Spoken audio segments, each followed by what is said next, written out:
On sonnait la seconde table. Une volée de cloches montait du sous-sol, lointaine et assourdie, dans l'air mort du magasin. Hutin et Favier descendirent. De tous les comptoirs, des vendeurs arrivaient un à un, débandés, se pressant en bas, à l'entrée étroite du couloir de la cuisine, un couloir humide que des becs de gaz éclairaient continuellement. Le troupeau s'y hâtait, sans un rire, sans une parole, au milieu d'un bruit croissant de vaisselle et dans une odeur forte de nourriture.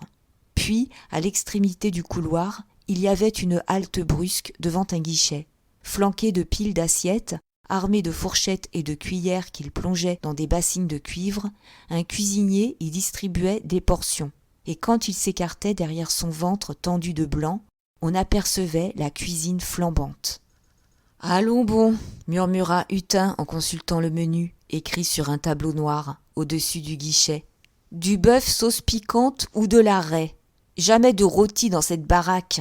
Ça ne tient pas au corps, leur bouillie et leur poisson. » Du reste, le poisson était généralement méprisé, car la bassine restait pleine. Favier prit pourtant de la raie. Derrière lui, Hutin se baissa en disant « Bœuf sauce piquante !» De son geste mécanique, le cuisinier avait piqué un morceau de viande, puis l'avait arrosé d'une cuillerée de sauce. Et Hutin, suffoqué d'avoir reçu au visage le souffle ardent du guichet, emportait à peine sa portion que déjà, derrière lui, les mots « bœuf, sauce piquante »,« bœuf, sauce piquante » se suivaient comme des litanies, pendant que sans relâche, le cuisinier piquait des morceaux et les arrosait de sauce avec le mouvement rapide et rythmique d'une horloge bien réglée. « Elle est froide, leur raie », déclara Favier, dont la main ne sentait pas de chaleur. Tous maintenant filaient, le bras tendu, leur assiette droite, pris de la crainte de se heurter. 10 pas plus loin s'ouvrait la buvette, un autre guichet, avec un comptoir d'étain luisant où étaient rangées les parts de vin, de petites bouteilles sans bouchon, encore humides du rinçage. Et chacun de sa main vide recevait au passage une de ces bouteilles, puis, dès lors embarrassé, gagnait sa table d'un air sérieux, veillant à l'équilibre. Hutin grondait sourdement. « En voilà une promenade avec cette vaisselle !» Leur table, à Favier et à lui, se trouvait au bout du corridor, dans la dernière salle à manger. Toutes les salles se ressemblaient, étaient d'anciennes caves de 4 mètres sur 5 qu'on avait enduites au ciment et aménagées en réfectoire. Mais l'humidité crevait la peinture, les murailles jaunes se marbraient de taches verdâtres, et du puits étroit des soupiraux ouvrant sur la rue, au ras du trottoir, tombait un jour livide, sans cesse traversé par les ombres vagues des passants. En juillet comme en décembre, on y étouffait dans la buée chaude, chargée d'odeurs nauséabondes que soufflait le voisinage de la cuisine. Cependant, Hutin était entré le premier. Sur la table scellée d'un bout dans le mur et couverte d'une toile cirée, il n'y avait que les verres, les fourchettes et les couteaux marquant les places.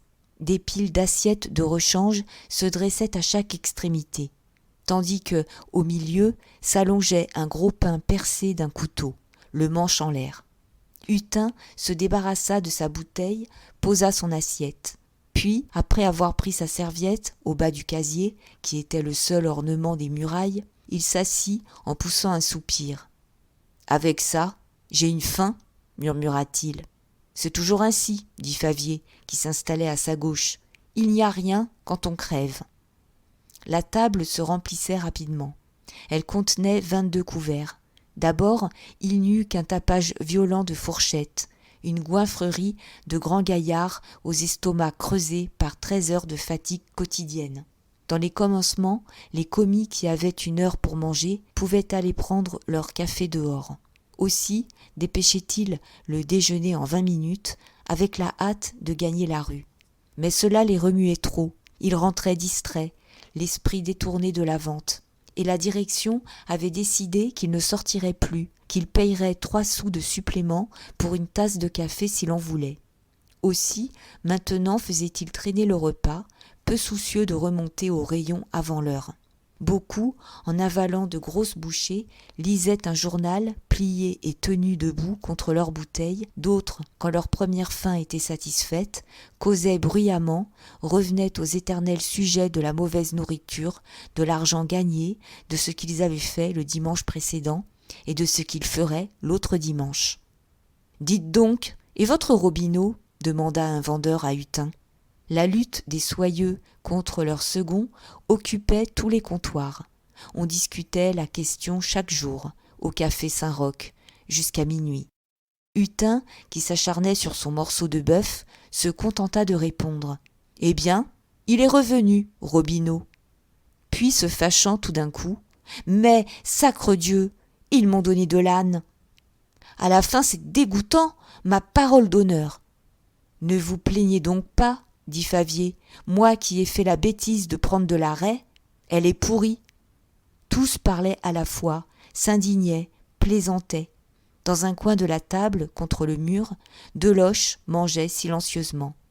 Il était affligé d'un appétit excessif, qu'il n'avait jamais satisfait, et comme il gagnait trop peu pour se payer des suppléments, il se taillait des tranches de pain énormes. Il avalait les plâtées les moins ragoûtantes, d'un air de gourmandise. Aussi, tous s'amusaient-ils de lui, criant « Favier, passez votre raie à Deloche, il l'aime comme ça. Et votre viande, Hutin, Deloche la demande pour son dessert. » Le pauvre garçon haussait les épaules, ne répondait même pas. Ce n'était point sa faute s'il crevait de faim. D'ailleurs, les autres avaient beau cracher sur les plats, ils se gavaient tout de même. Mais un léger sifflement les fit taire. On signalait la présence de Mouret et de Bourdoncle dans le couloir. Depuis quelque temps, les plaintes des employés devenaient telles que la direction affectait de descendre juger par elle-même la qualité de la nourriture. Sur les 30 sous qu'elle donnait au chef, par jour et par tête, celui-ci devait tout payer, provisions, charbon, gaz, personnel. Et elle montrait des étonnements naïfs quand ce n'était pas très bon. Le matin encore, chaque rayon avait délégué un vendeur. Mignot et Liénard s'étaient chargés de parler au nom de leurs camarades. Aussi, dans le brusque silence, les oreilles se tendirent. On écouta des voix qui sortaient de la salle voisine, où Mouret et Bourdoncle venaient d'entrer. Celui-ci déclarait le bœuf excellent, et Mignot, suffoqué par cette affirmation tranquille, répétait « Mâchez-le pour voir !» pendant que Liénard, s'attaquant à l'arrêt, disait avec douceur « Mais elle pue, monsieur !» Alors Mouret se répandit en paroles cordiales. Il ferait tout pour le bien-être de ses employés. Il était leur père, il préférait manger du pain sec que de les savoir mal nourris. « Je vous promets d'étudier la question », finit-il par conclure, en haussant le ton de manière à être entendu d'un bout du couloir à l'autre. L'enquête de la direction était terminée. Le bruit des fourchettes recommença. Hutin murmurait. « Oui, compte là-dessus et bois de l'eau. Ah, ils ne sont pas chiches de bonnes paroles. Veux-tu des promesses? En voilà. Et ils vous nourrissent de vieilles semelles, et ils vous flanquent à la porte comme des chiens. » Le vendeur, qui l'avait déjà questionné, répéta. « Vous dites donc que votre Robineau... » Mais un tapage de grosse vaisselle couvrit sa voix. Les commis changeaient d'assiette eux-mêmes. Les piles diminuaient à gauche et à droite. Et comme un aide de cuisine apportait de grands plats de fer blanc, Hutin s'écria. « Du riz au gratin, c'est complet. »« Bon pour 2 sous de colle, » dit Favier en se servant. Les uns l'aimaient, les autres trouvaient ça trop mastique. Et ceux qui lisaient restaient silencieux, enfoncés dans le feuilleton de leur journal, ne sachant même pas ce qu'ils mangeaient. Tous s'épongeaient le front, les 3 caveaux s'emplissaient d'une vapeur rousse, tandis que les ombres des passants, continuellement, couraient en barres noires sur le couvert débandé. « Passez le pain à Deloche !» cria un farceur. Chacun coupait son morceau, puis replantait le couteau dans la croûte jusqu'aux manches, et le pain circulait toujours. « Qui prend mon riz contre son dessert ?» demanda Hutin. Quand il eut conclu le marché avec un petit jeune homme mince, il tenta aussi de vendre son vin. Mais personne n'en voulut, on le trouvait exécrable. Je vous disais donc que Robineau est de retour, continua-t-il, au milieu des rires et des conversations qui se croisaient. Or, son affaire est grave. Imaginez-vous qu'il débauche les vendeuses. Oui, il leur procure des nœuds de cravate. « Silence !» murmura Favier. « Voilà qu'on le juge. » Du coin de l'œil, il montrait Boutemont, qui marchait dans le couloir entre Mouret et Bourdoncle, tous trois absorbés, parlant à demi-voix, vivement. La salle à manger des chefs de comptoir et des seconds se trouvait juste en face. Lorsque Boutemont avait vu passer Mouret, il s'était levé de table, ayant fini, et il comptait les ennuis de son rayon. Il disait son embarras. Les deux autres l'écoutaient, refusant encore de sacrifier Robineau, un vendeur de premier ordre qui datait de madame Édouin. Mais quand il en vint à l'histoire des nœuds de cravate, Bourdoncle s'emporta. Est-ce que ce garçon était fou de s'entremettre pour donner des travaux supplémentaires aux vendeuses ? La maison payait assez cher le temps de ces demoiselles. Si elles travaillaient à leur compte la nuit, elles travaillaient moins dans le jour au magasin, c'était clair. Elles les volaient donc. Elles risquaient leur santé qui ne leur appartenait pas. La nuit était faite pour dormir. Toutes devaient dormir. Ou bien on les flanquerait dehors. « Ça chauffe », fit remarquer Hutin. Chaque fois que les trois hommes, dans leur promenade lente, passaient devant la salle à manger, les commis les guettaient, commentaient leurs moindres gestes. Ils en oubliaient le riz au gratin, où un caissier venait de trouver un bouton de culotte.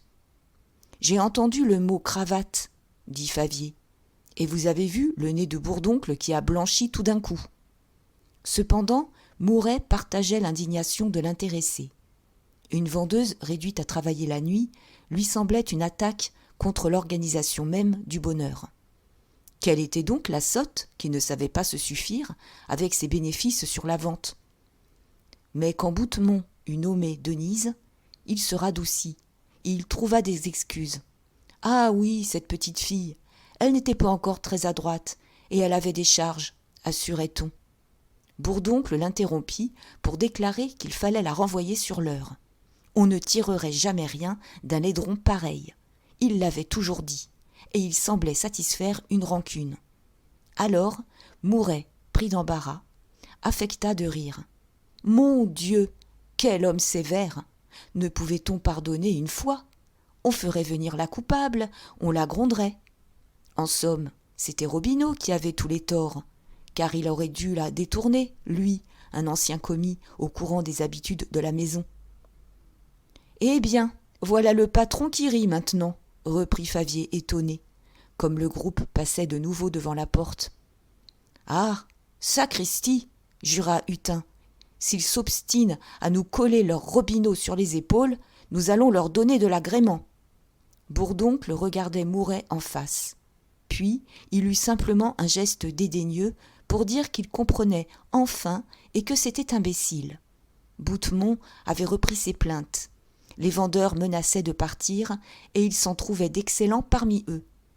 Mais ce qui parut toucher ces messieurs davantage, ce fut le bruit des bons rapports de Robineau avec Gaujean. Celui-ci, disait-on, poussait le premier à s'établir à son compte dans le quartier, lui offrait les crédits les plus larges, afin de battre en brèche le bonheur des dames. Il y eut un silence. Ah, ce Robineau rêvait de bataille. Mouret était devenu sérieux. Il affecta le mépris. Il évita de prendre une décision, comme si l'affaire n'avait pas eu d'importance. On verrait, on lui parlerait. Et tout de suite, il plaisanta avec Boutemont, dont le père, débarqué l'avant-veille de sa petite boutique de Montpellier, avait failli étouffer de stupeur et d'indignation en tombant dans le hall énorme où régnait son fils. On riait encore du bonhomme, qui, retrouvant son aplomb de méridional, s'était mis à tout dénigrer et à prétendre que les nouveautés allaient finir sur le trottoir. « Justement, voici Robineau, » murmura le chef de rayon. « Je l'avais envoyé au rassortiment pour éviter un conflit regrettable. » Pardonnez-moi si j'insiste, mais les choses en sont à un état si aigu qu'il faut agir. En effet, Robineau, qui rentrait, passait et saluait ces messieurs en se rendant à sa table. Mouret se contenta de répéter « C'est bon, nous verrons cela ». Ils partirent. Hutin et Favier les attendaient toujours. Lorsqu'ils ne les virent pas reparaître, ils se soulagèrent. Est-ce que la direction, maintenant, descendrait ainsi à chaque repas compter leurs bouchées ? Ce serait gai, si l'on ne pouvait même plus être libre en mangeant. La vérité était qu'ils venaient de voir rentrer Robineau, et que la belle humeur du patron les inquiétait sur l'issue de la lutte engagée par eux. Ils baissèrent la voix. Ils cherchèrent des vexations nouvelles. « Mais je meurs !» continua Hutin tout haut. « On est encore plus faim en sortant de table. » Pourtant, il avait mangé 2 parts de confiture, la sienne et celle qu'il avait échangée contre sa portion de riz. Tout d'un coup, il cria « Zut, je me fends d'un supplément. Victor, une 3e confiture. » Le garçon achevait de servir les desserts. Ensuite, il apporta le café, et ceux qui en prenaient lui donnaient tout de suite leurs 3 sous. Quelques vendeurs s'en étaient allés, flânant le long du corridor, cherchant les coins noirs pour fumer une cigarette. Les autres restaient alanguis devant la table encombrée de vaisselle grasse. Ils roulaient des boulettes de mie de pain, revenaient sur les mêmes histoires, dans l'odeur de graillon qu'ils ne sentaient plus et dans la chaleur d'étuve qui leur rougissait les oreilles. Les murs suaient, une asphyxie lente tombait de la voûte moisie. Adossés contre le mur, Deloche, bourré de pain, digérait en silence, les yeux levés sur le soupirail. Et sa récréation tous les jours, après le déjeuner, était de regarder ainsi les pieds des passants qui filaient vite au ras du trottoir, des pieds coupés aux chevilles, gros souliers, bottes élégantes, fines bottines de femme, un va-et-vient continu de pieds vivants, sans corps et sans tête. Les jours de pluie, c'était très sale. « Comment ? Déjà ?» cria Hutin. Une cloche sonnait au bout du couloir. Il fallait laisser la place à la 3e table. Les garçons de service arrivaient avec des seaux d'eau tiède et de grosses éponges pour laver les toiles cirées. Lentement, les salles se vidaient. Les vendeurs remontaient à leurs rayons en traînant le long des marches, et dans la cuisine, le chef avait repris sa place devant le guichet, entre ses bassines de raie, de bœuf et de sauce, armé de ses fourchettes et de ses cuillères, prêt à remplir de nouveau les assiettes de son mouvement rythmique d'horloge bien réglée. Comme Hutin et Favier s'attardaient, ils virent descendre Denise. « Monsieur Robineau est de retour, mademoiselle, » dit le premier avec une politesse moqueuse. « Il déjeune, » ajouta l'autre. « Mais si ça presse trop, vous pouvez entrer. » Denise descendait toujours sans répondre, sans tourner la tête. Pourtant, lorsqu'elle passa devant la salle à manger des chefs de comptoir et des seconds, elle ne put s'empêcher d'y jeter un coup d'œil. Robineau était là, en effet. Elle tâcherait de lui parler l'après-midi, et elle continua de suivre le corridor pour se rendre à sa table qui se trouvait à l'autre bout. Les femmes mangeaient à part, dans 2 salles réservées. Denise entra dans la première. C'était également une ancienne cave transformée en réfectoire, mais on l'avait aménagée avec plus de confort. Sur la table ovale, placée au milieu, les 15 couverts s'espaçaient davantage, et le vin était dans des carafes. Un plat de raie et un plat de bœuf à la sauce piquante tenaient les 2 bouts. Des garçons en tablier blanc servaient ces dames, ce qui évitait à celles-ci le désagrément de prendre elles-mêmes leur portion au guichet. La direction avait trouvé cela plus décent. « Vous avez donc fait le tour ?» demanda Pauline, assise déjà et se coupant du pain. « Oui, » répondit Denise en rougissant. « J'accompagnais une cliente. » Elle mentait. Clara poussa le coude d'une vendeuse, sa voisine. Qu'avait donc la mal peignée ce jour-là ? Elle était toute singulière. Coup sur coup, elle recevait des lettres de son amant, puis elle courait le magasin comme une perdue, elle prétextait des commissions à l'atelier, où elle n'allait seulement pas. Pour sûr, il se passait quelque histoire.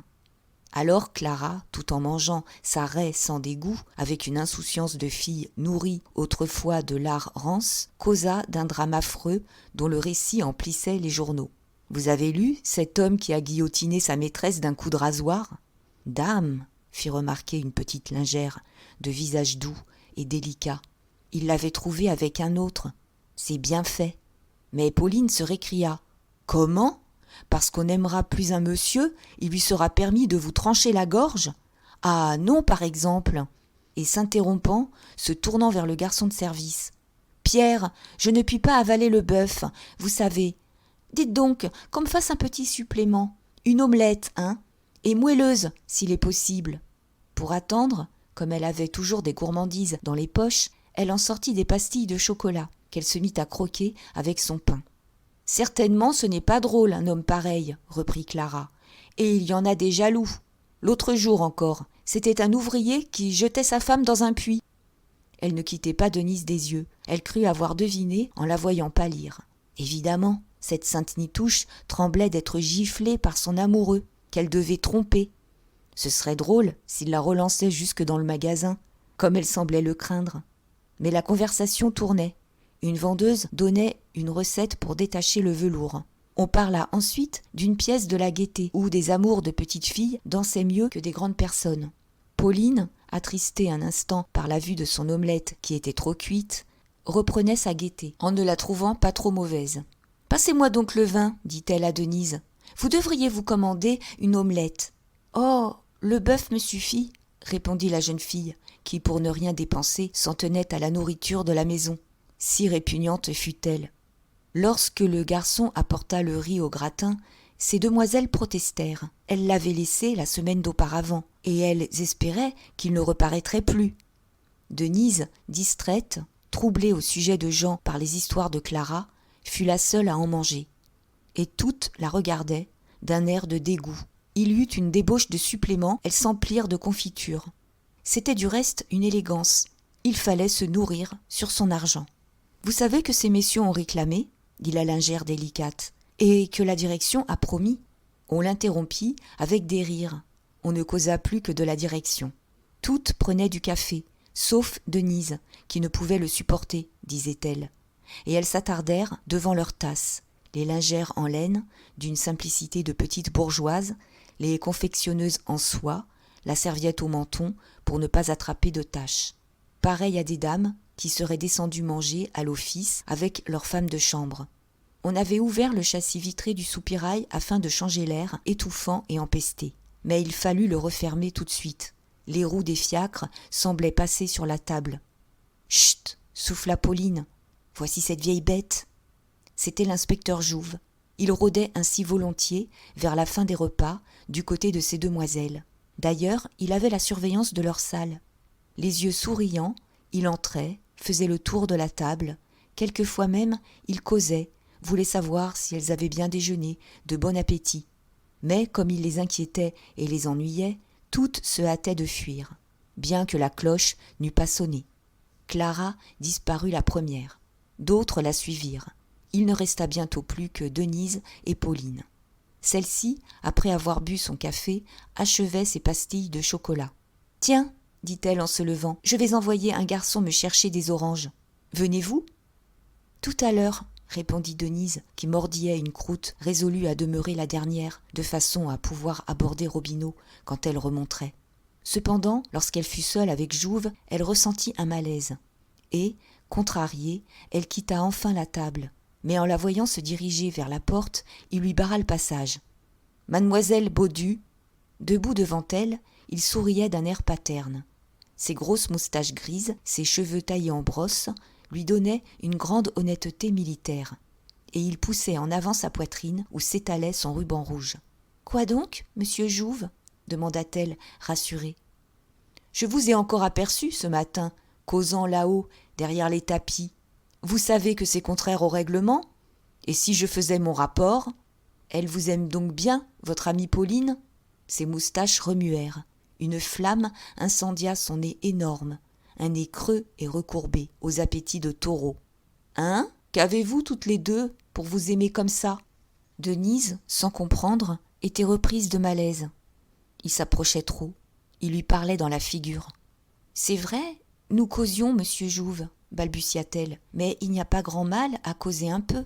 Vous êtes bien bon pour moi, merci tout de même. »« Je ne devrais pas être bon, » dit-il. « La justice, je ne connais que ça. Seulement, quand on est si gentille... » Et il s'approchait encore. Alors, elle eut tout à fait peur. Les paroles de Pauline lui revenaient à la mémoire. Elle se rappelait les histoires qui couraient, des vendeuses terrorisées par le père Jouve, achetant sa bienveillance. Au magasin, d'ailleurs, il se contentait de petites privautés, claquait doucement de ses doigts enflés les joues des demoiselles complaisantes, leur prenait les mains, puis les gardait, comme s'il les avait oubliées dans les siennes.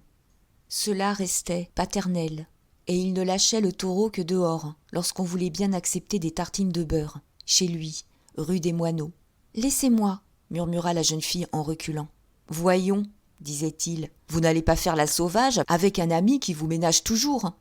Soyez aimable. Venez ce soir tremper une tartine dans une tasse de thé. C'est de bon cœur. » Elle se débattait maintenant. « Non, non !» La salle à manger demeurait vide. Le garçon n'avait point reparu.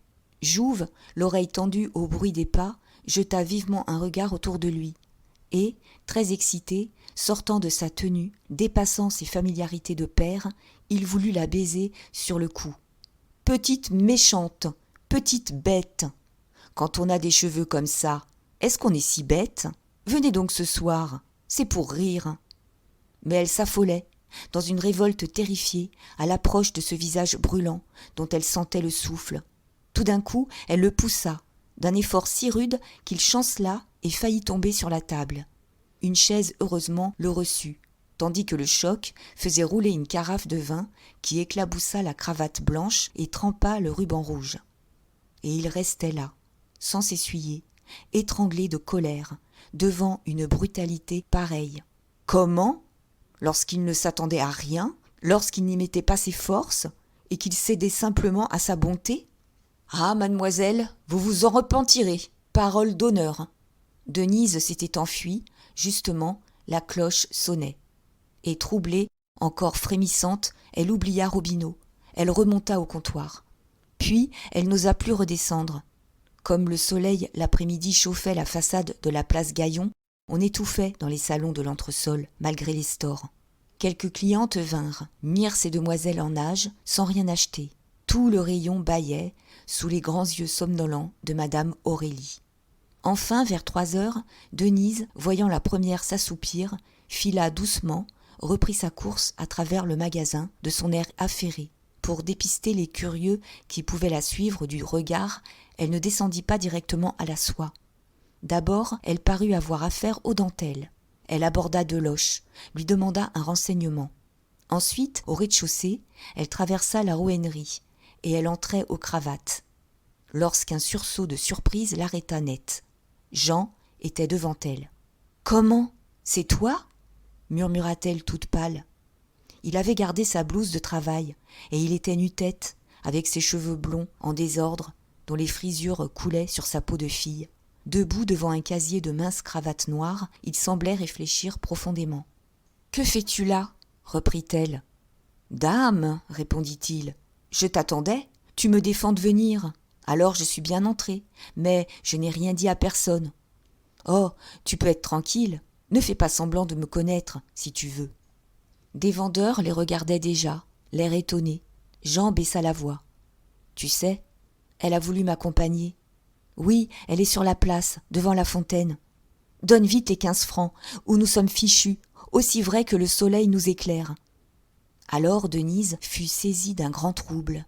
On ricanait, on écoutait cette aventure, et comme un escalier du sous-sol s'ouvrait derrière le rayon des cravates, elle y poussa son frère, elle le fit descendre vivement. En bas, il continua son histoire, embarrassé, cherchant les faits, craignant de n'être point cru. L'argent n'est pas pour elle, elle est trop distinguée. Et son mari, ah ! Bien, il se fiche joliment de 15 francs. Pour 1 million, il n'autoriserait pas sa femme. Un fabricant de colle, te l'ai-je dit ? Des gens extrêmement bien. Non, c'est pour une crapule, un ami à elle qui nous a vus. Et tu comprends, si je ne lui donne pas les 15 francs ce soir... « Tais-toi, murmura Denise. Tout à l'heure. Marche donc. » Ils étaient descendus dans le service du départ. La morte saison endormait la vaste cave sous le jour blafard des soupiraux. Il y faisait froid, un silence tombait de la voûte. Mais pourtant, un garçon prenait dans un des compartiments les quelques paquets destinés au quartier de la Madeleine. Et sur la grande table de triage, Campion, le chef de service, était assis, les jambes ballantes, les yeux ouverts. Jean recommençait. « Le mari qui a un grand couteau… »« Va donc !» répéta Denise en le poussant toujours. Ils suivirent un des corridors étroits où le gaz brûlait continuellement. À droite et à gauche, au fond des caveaux obscurs, les marchandises des réserves entassaient des ombres derrière les palissades. Elle s'arrêta contre une de ces claies de bois. Personne ne viendrait sans doute, mais c'était défendu et elle avait un frisson. « Si cette crapule parle, reprit Jean, le mari qui a un grand couteau… »« Où veux-tu que je trouve 15 francs ?» s'écria Denise désespérée. « Tu ne peux donc pas être raisonnable ? Il t'arrive sans cesse des choses si drôles. » Il se frappa la poitrine. Au milieu de ses inventions romanesques, lui-même ne savait plus l'exacte vérité. Il dramatisait simplement ses besoins d'argent. Il y avait toujours au fond quelque nécessité immédiate. « Sur ce que j'ai de plus sacré, cette fois c'est bien vrai. Je la tenais comme ça, et elle m'embrassait. » Elle le fit taire de nouveau. Elle se fâcha, torturée, poussée à bout. « Je ne veux pas savoir. Garde pour toi ta mauvaise conduite. C'est trop vilain, entends-tu ? Et tu me tourmentes chaque semaine. Je me tue à t'entretenir de pièces de 100 sous. Oui, je passe les nuits, sans compter que tu enlèves le pain de la bouche de ton frère. » Jean restait béant, la face pâle. Comment ? C'était vilain ? Et il ne comprenait pas. Il avait depuis l'enfance traité sa sœur en camarade. Il lui semblait bien naturel de vider son cœur. Mais ce qui l'étranglait surtout, c'était d'apprendre qu'elle passait les nuits. L'idée qu'il la tuait et qu'il mangeait la part de Pépé le bouleversa tellement qu'il se mit à pleurer. « Tu as raison. Je suis un chenapan, cria-t-il. Mais ce n'est pas vilain, va. Au contraire. Et voilà pourquoi on recommence. Celle-là, vois-tu, a déjà 20 ans. Elle croyait rire parce que j'en ai à peine 17. Mon Dieu, que je suis donc furieux contre moi, je me flanquerais des gifles. » Il lui avait pris les mains. Il les baisait, les mouillait de larmes. « Donne-moi les 15 francs, ce sera la dernière fois, je te jure. Ou bien non, ne me donne rien, j'aime mieux mourir. Si le mari m'assassine, tu seras bien débarrassé. » Et comme elle aussi pleurait, il eut un remords. « Je dis ça, je n'en sais rien. Peut-être qu'il ne veut tuer personne. Nous nous arrangerons, je te le promets, petite sœur. Allons, adieu, je pars. » Mais un bruit de pas au bout du corridor les inquiéta. Elle le ramena contre la réserve, dans un coin d'ombre. Pendant un instant, ils n'entendirent plus que le sifflement d'un bec de gaz, près d'eux. Puis les pas se rapprochèrent, et en allongeant la tête, elle reconnut l'inspecteur Jouve, qui venait de s'engager dans le corridor de son air raide. Passait-il par hasard ? Quelque autre surveillant de planton à la porte l'avait-il averti ? Elle fut prise d'une telle crainte qu'elle perdit la tête, et elle poussa Jean hors du trou de ténèbres où il se cachait, le chassa devant elle, balbutia « Va-t'en, va-t'en !» Tous deux galopaient en entendant derrière leurs talons le souffle du père Jouve qui s'était mis également à courir. Ils traversèrent de nouveau le service du départ. Ils arrivèrent au pied de l'escalier dont la cage vitrée débouchait sur la rue de la Michaudière. « Va-t'en !» répétait Denise. « Va-t'en ! Si je peux, je t'enverrai les 15 francs tout de même. » Jean, étourdi, se sauva. Hors d'haleine, l'inspecteur, qui arrivait, distingua seulement un coin de la blouse blanche et les boucles des cheveux blonds envolés dans le vent du trottoir. Un instant, il souffla pour retrouver la correction de sa tenue. Il avait une cravate blanche toute neuve, prise au rayon de la lingerie, et dont le nœud très large luisait comme une neige. « Eh bien, c'est propre, mademoiselle, » dit-il, les lèvres tremblantes. « Oui, c'est propre, c'est très propre. Si vous espérez que je vais tolérer dans le sous-sol des choses si propres… » Et il la poursuivait de ce mot, tandis qu'elle remontait au magasin, la gorge serrée d'émotion, sans trouver une parole de défense. Maintenant, elle était désolée d'avoir couru. Pourquoi ne pas s'expliquer, montrer son frère ? On allait encore s'imaginer des vilainies, et elle aurait beau jurer, on ne la croirait pas. Une fois de plus, elle oublia Robineau. Elle rentra directement au comptoir. Sans attendre, Jouve se rendit à la direction pour faire son rapport. Mais le garçon de service lui dit que le directeur était avec M. Bourdoncle et M. Robineau. Tous trois causaient depuis un quart d'heure. La porte, d'ailleurs, restait entr'ouverte. On entendait Mouret demander gaiement au commis s'il venait de passer de bonnes vacances. Il n'était nullement question d'un renvoi. La conversation, au contraire, tomba sur certaines mesures à prendre dans le rayon. « Vous désirez quelque chose, monsieur Jouve » cria Mouret. « Entrez donc !» Mais un instinct avertit l'inspecteur. Bourdoncle étant sorti, Jouve préféra tout lui conter.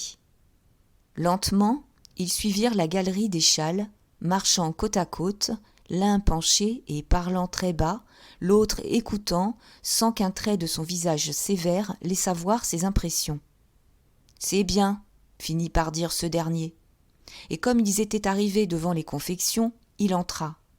Justement, madame Aurélie se fâchait contre Denise. D'où venait-elle encore ? Cette fois, elle ne dirait peut-être pas qu'elle était montée à l'atelier. Vraiment, ces disparitions continuelles ne pouvaient se tolérer davantage. « Madame Aurélie !» appela Bourdoncle. Il se décidait à un coup de force. Il ne voulait pas consulter Mouret, de peur d'une faiblesse. La première s'avança, et de nouveau l'histoire fut contée à voix basse. Tout le rayon attendait, flairant une catastrophe. Enfin, madame Aurélie se tourna, l'air solennel. « Mademoiselle Baudu !» Et son masque empâté d'empereur avait l'immobilité inexorable de la toute-puissance. « Passez à la caisse !» La terrible phrase sonna très haut, dans le rayon, alors vide de clientes. Denise était demeurée droite et blanche, sans un souffle. Puis, elle eut des mots entrecoupés. « Moi ? Moi ? Pourquoi donc ? Qu'ai-je fait ?» Bourdoncle répondit durement qu'elle le savait, qu'elle ferait mieux de ne pas provoquer une explication. Et il parla des cravates, et il dit que ce serait joli si toutes ces demoiselles voyaient des hommes dans le sous-sol. « Mais c'est mon frère !» cria-t-elle avec la colère douloureuse d'une vierge violentée. Marguerite et Clara se mirent à rire, tandis que madame Frédéric, si discrète d'habitude, hochait également la tête d'un air incrédule. Toujours son frère, c'était bête à la fin. Alors, Denise les regarda tous. Bourdoncle, qui dès la première heure ne voulait pas d'elle. Jouve, restée là pour témoigner, et dont elle n'attendait aucune justice. Puis, ces filles qu'elle n'avait pu toucher par 9 mois de courage souriant, ces filles heureuses enfin de la pousser dehors. À quoi bon se débattre ? Pourquoi vouloir s'imposer quand personne ne l'aimait ? Et elle s'en alla sans ajouter une parole. Elle ne jeta même pas un dernier regard dans ce salon où elle avait lutté si longtemps. Mais, dès qu'elle fut seule, devant la rampe du hall, une souffrance plus vive serra son cœur. Personne ne l'aimait. Et la pensée brusque de Mouret venait de lui ôter toute sa résignation. Non, elle ne pouvait accepter un pareil renvoi. Peut-être croirait-il cette vilaine histoire, ce rendez-vous avec un homme au fond des caves. Une honte la torturait à cette idée. Une angoisse dont elle n'avait jamais encore senti l'étreinte. Elle voulait l'aller trouver. Elle lui expliquerait les choses pour le renseigner simplement, car il lui était égal de partir lorsqu'il saurait la vérité. Et son ancienne peur, le frisson qui la glaçait devant lui, éclatait soudain en un besoin ardent de le voir, de ne point quitter la maison, sans lui jurer qu'elle n'avait pas appartenu à un autre. Il était près de 5 heures, le magasin reprenait un peu de vie dans l'air rafraîchi du soir. Vivement, elle se dirigea vers la direction. Mais lorsqu'elle fut devant la porte du cabinet, une tristesse désespérée l'envahit de nouveau. Sa langue s'embarrassait, l'écrasement de l'existence retombait sur ses épaules. Il ne la croirait pas, il rirait comme les autres. Et cette crainte la fit défaillir. C'était fini, elle serait mieux seule, disparue, morte. Alors, sans même prévenir Deloche ni Pauline, elle passa tout de suite à la caisse. « Mademoiselle, dit l'employé, vous avez 22 jours. Ça fait 18 francs 70 auquel il faut ajouter 7 francs de temps pour cent et de gelt. C'est bien votre compte, n'est-ce pas ? Oui, monsieur, merci. Et Denise s'en allait, avec son argent, lorsqu'elle rencontra enfin Robineau. Il avait appris déjà le renvoi. Il lui promit de retrouver l'entrepreneuse de cravate. Tout bas, il la consolait. Il s'emportait. Quelle existence ! Se voir à la continuelle merci d'un caprice, être jeté dehors d'une heure à l'autre, sans pouvoir même exiger les appointements du mois entier. Denise monta prévenir madame Cabin qu'elle tâcherait de faire prendre sa malle dans la soirée. 5 heures sonnaient lorsqu'elle se trouva sur le trottoir de la place Gaillon, étourdie au milieu des fiacres et de la foule. Le soir même, comme Robineau rentrait chez lui, il reçut une lettre de la direction l'avertissant en 4 lignes que, pour des raisons d'ordre intérieur, elle se voyait forcée de renoncer à ses services. Il était depuis 7 ans dans la maison. L'après-midi encore, il avait causé avec ces messieurs. Ce fut un coup de massue. Hutin et Favier chantaient victoire à la soie, aussi bruyamment que Marguerite et Clara triomphaient aux confections. Bon débarras. Les coups de balai font de la place. Seuls, quand ils se rencontraient, à travers la cohue des rayons, Deloche et Pauline échangeaient des mots navrés, regrettant Denise, si douce, si honnête. « Ah, disait le jeune homme, si elle réussissait jamais autre part, je voudrais qu'elle rentrât ici, pour leur mettre le pied sur la gorge à toutes ces pas grand-chose. » Et ce fut Bourdoncle qui, dans cette affaire, supporta le choc violent de Mouret. Lorsque ce dernier apprit le renvoi de Denise, il entra dans une grande irritation. D'habitude, il s'occupait fort peu du personnel, mais il affecta cette fois de voir là un empiètement de pouvoir, une tentative d'échapper à son autorité. Est-ce qu'il n'était plus le maître, par hasard, pour qu'on se permît de donner des ordres ? Tout devait lui passer sous les yeux, absolument tout, et il briserait comme une paille quiconque résisterait.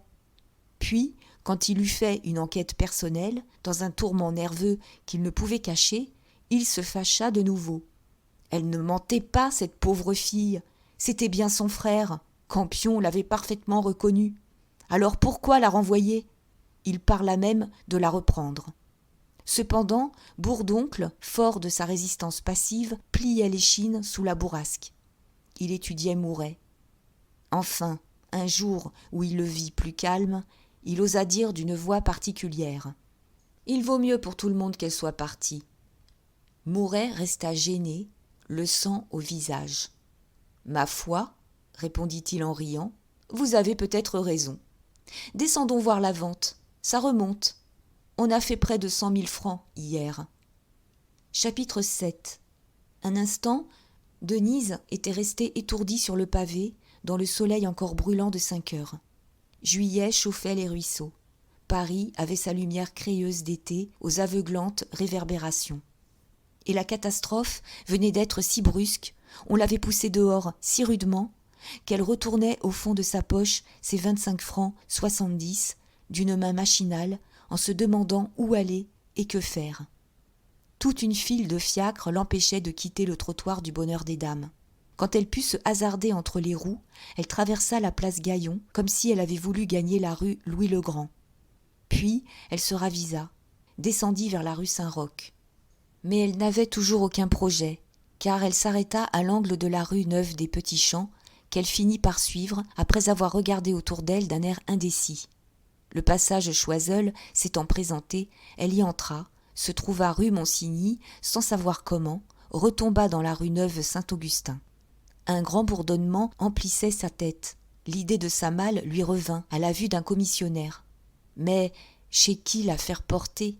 Et pourquoi toute cette peine, lorsqu'une heure plus tôt, elle avait encore un lit où coucher le soir ? Alors, les yeux levés sur les maisons, elle se mit à examiner les fenêtres. Des écriteaux défilaient. Elle les voyait confusément, sans cesse reprises par le branle intérieur qui l'agitait tout entière. Était-ce possible ? Seule d'une minute à l'autre, perdue dans cette grande ville inconnue, sans appui, sans ressources. Il fallait manger et dormir cependant. Les rues se succédaient, la rue des Moulins, la rue Sainte-Anne. Elle battait le quartier, tournant sur elle-même, ramenée toujours au seul carrefour qu'elle connaissait bien. Brusquement, elle demeura stupéfaite.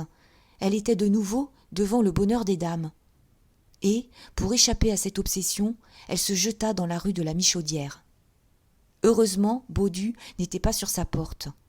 Le vieil Elbeuf semblait mort, derrière ses vitrines noires.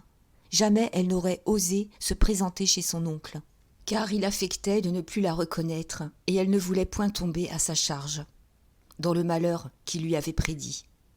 Mais de l'autre côté de la rue, un écriteau jaune l'arrêta. « Chambre garnie à louer ». C'était le premier qui ne lui faisait pas peur, tellement la maison paraissait pauvre.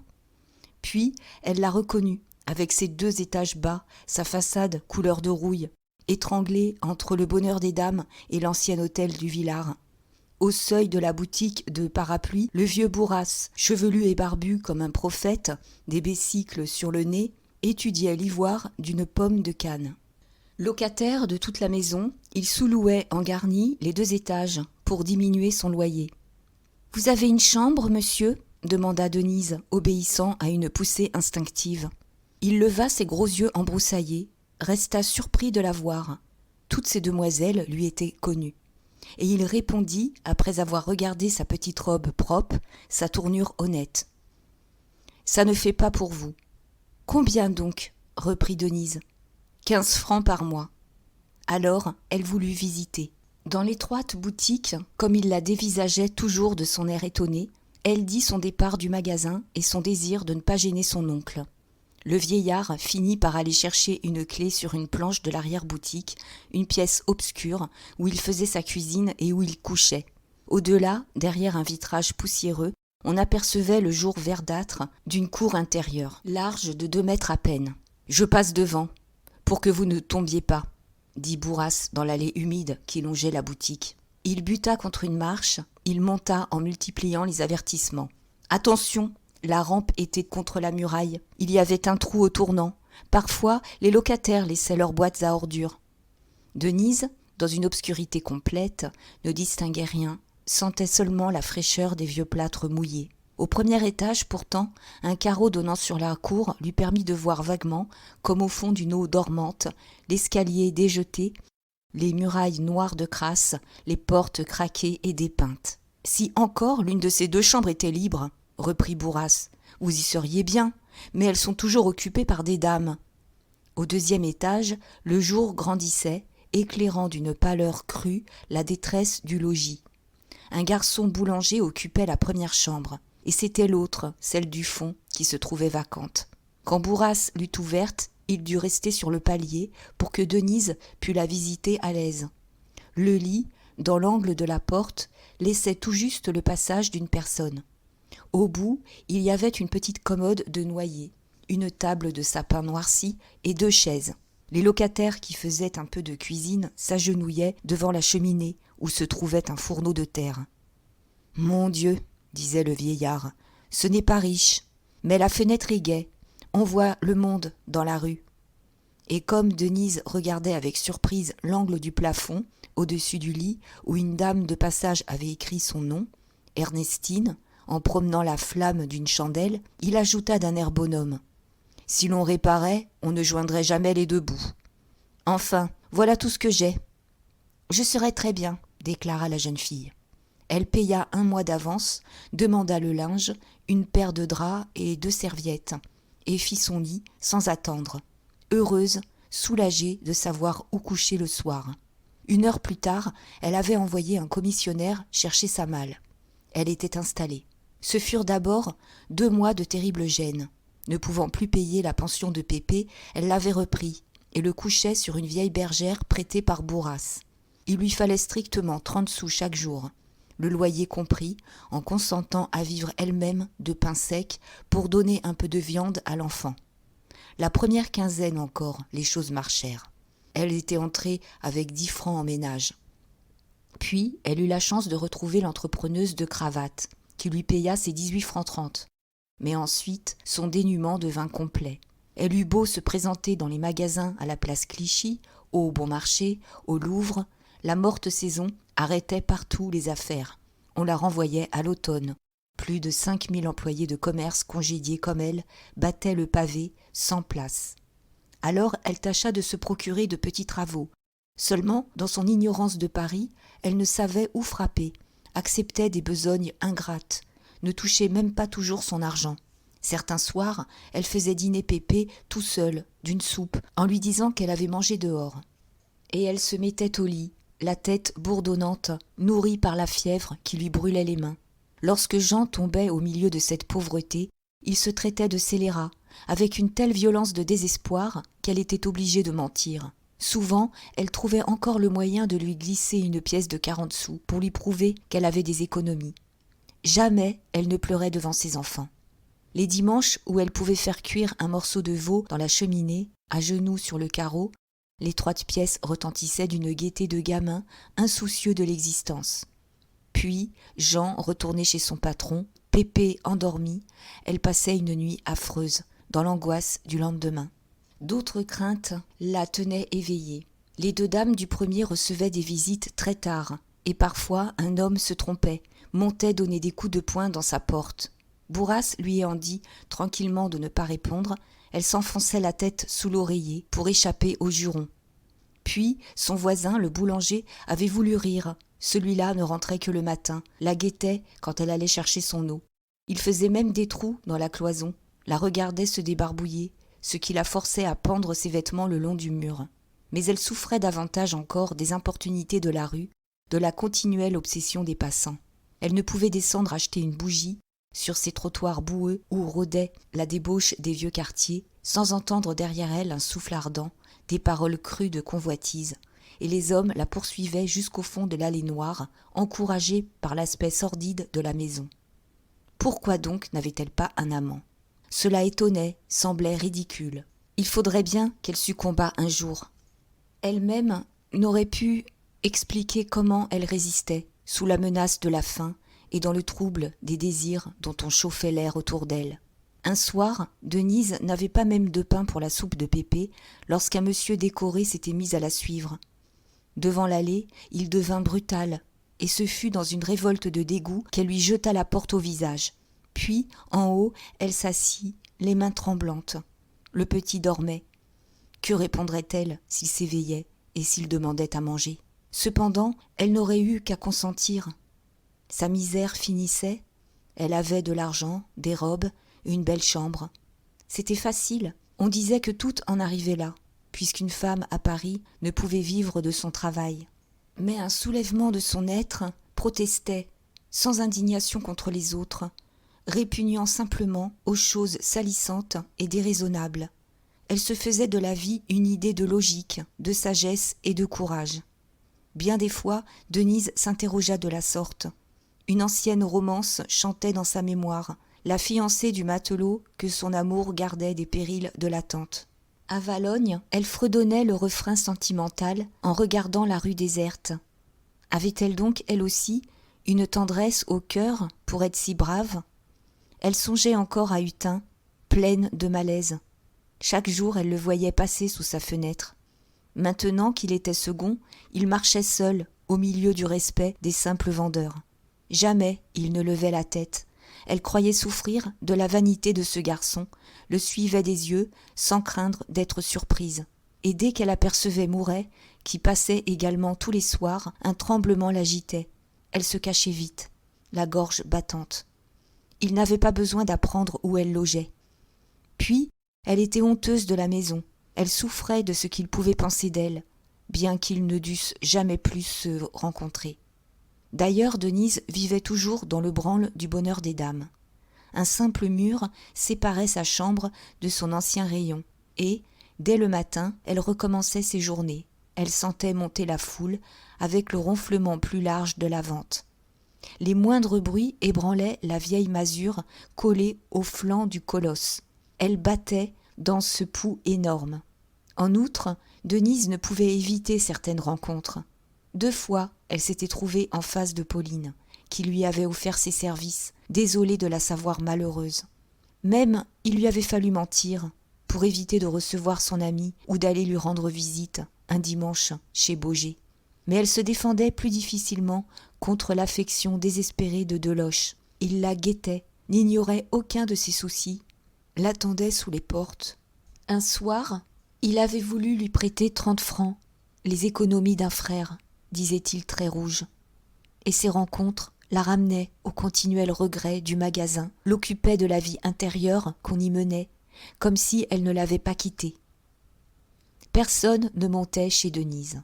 Un après-midi, elle fut surprise d'entendre frapper. C'était Colomban. Elle le reçut debout. Lui, très gêné, balbutia d'abord, demanda de ses nouvelles, parla du vieil Elbeuf. Peut-être l'oncle Baudu l'envoyait-il, regrettant sa rigueur, car il continuait à ne pas même saluer sa nièce, bien qu'il ne pût ignorer la misère où elle se trouvait.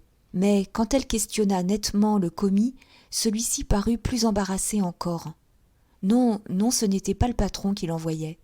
Et il finit par nommer Clara. Il voulait simplement causer de Clara. Peu à peu, il s'enhardissait, demandait des conseils, dans l'idée que Denise pouvait lui être utile auprès de son ancienne camarade. Vainement, elle le désespéra, en lui reprochant de faire souffrir Geneviève pour une fille sans cœur. Il remonta un autre jour. Il prit l'habitude de la venir voir. Cela suffisait à son amour timide.